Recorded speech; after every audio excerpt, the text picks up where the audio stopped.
Nous sommes le 11 février et ce jour-là, il y a 35 ans,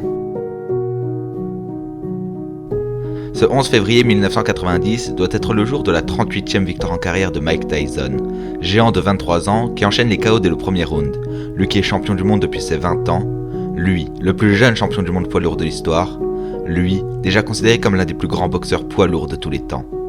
En face, James Buster Douglas, 30 ans, doit se demander ce qu'il fait là. Personne ne lui donne aucune chance face à Tyson, et Iron Mike le sait. Il s'est à peine préparé pour le combat, a renvoyé son coach et ne s'entraîne presque plus. Mais ça ne change rien, il reste Mike Tyson, la terreur des rings, celui dont la violence qu'il déchaîne face à ses adversaires fait trembler le monde entier.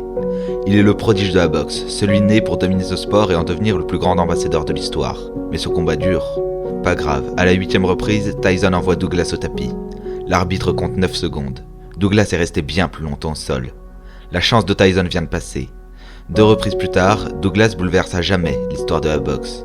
L'un des plus grands scandales de l'histoire, et pourtant tout a changé.